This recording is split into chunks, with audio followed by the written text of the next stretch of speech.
$50 million being sent to Gaza to buy condoms for Hamas. 50 million. And you know what's happened to them? They've used them as a method of making bombs. How about that? We stopped an attempt to make an illicit payment for illegal alien resettlement. We canceled $181 million in DEI training contracts. This is just for the training of people in DEI, which has been terminated. And before we begin, I want to provide a brief report on the unprecedented success our country has been witnessing in recent weeks. Since even before the election, we've been making extraordinary progress. The American people gave us a clear mandate to save our country, and we won all 7 swing states by large margins, historic. Very importantly, we won the popular vote by millions and millions of votes. Also, all 50 states, as you know, shifted toward the Republican Party, and that's never happened before. All 50, every single one of them. In our first week in office, we set records, taking over 350 executive actions. That's not been done before. And it has reportedly been the single most effective opening week of any presidency in history. And we want to keep it that way. We want to keep it going.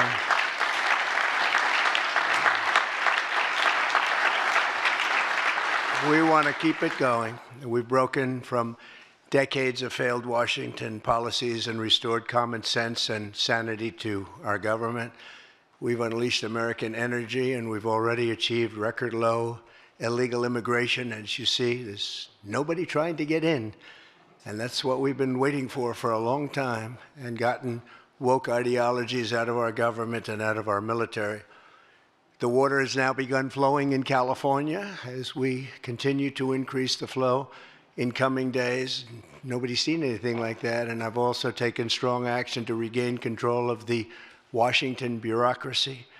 Just for clarification purposes, because it was incorrectly reported yesterday, we have informed the federal workforce, which they've looked to do for many years, that if they're working for the federal government, they must show up to the office on time and on schedule. We don't want them.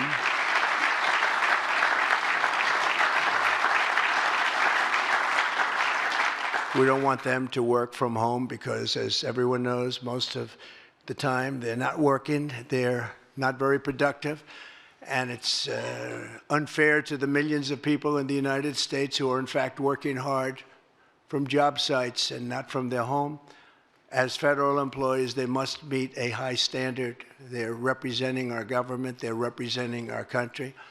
If they don't agree by February 6th to show up back to work in their office, they will be terminated, and we will therefore be downscaling our government, which is something that the last 10 presidents have tried very hard to do but failed.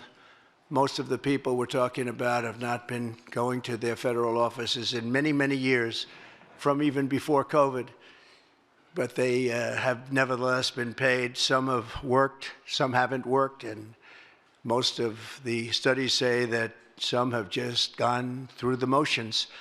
We may ask these people to prove that they didn't have another job during their so-called employment with the United States of America, because if they did, that would be unlawful. As you understand, a lot of people are getting paychecks, but they're actually working other jobs, so they'll have to prove that to us that they weren't. In any event, we're requiring them to show up to work or be terminated. We think a very substantial number of people will not show up to work, and therefore our government will get smaller and more efficient, and that's what we've been looking to do for many, many decades, frankly.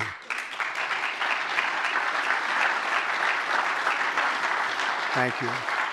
In addition, there was a short-term pause or funding freeze on certain discretionary spending payments, such as government grants, only for us to quickly look at the scams, dishonesty, waste, and abuse that's taken place in our government for too long. As was explicitly stated, this in no way affected Social Security, Medicare, Medicaid, or other entitlements that Americans depend on. I've made abundantly clear from the very first day that I ran from office, that was a long time ago now, that's 2015, If you think about it, I announced in 2015, and we won in 2016. We did very well in 2020, but we did really well just recently. And I'm restating right now to correct any confusion that the media has purposely and somehow, for whatever reason, created Social Security, Medicare, Medicaid have not been affected by any action we're taking in any way, shape, or form. We are merely looking at parts of the big bureaucracy where there has been tremendous waste and fraud and abuse.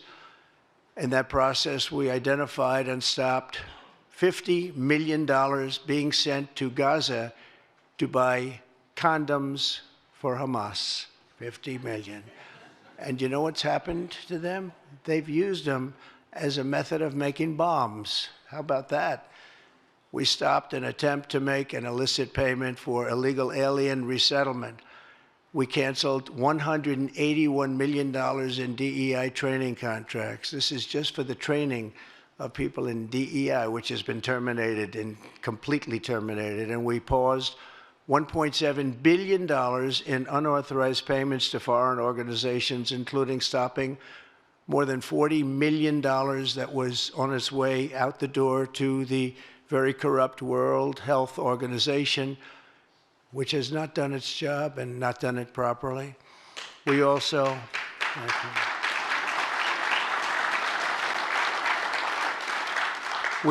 blocked $45 million for diversity scholarships in Burma. 45, that's a lot of money for diversity scholarships in Burma. You can imagine where that money went. These were the types of payments, and many others. I could stand here all day and tell you things that we found, and we have to find them quickly because we want the money to flow to proper places.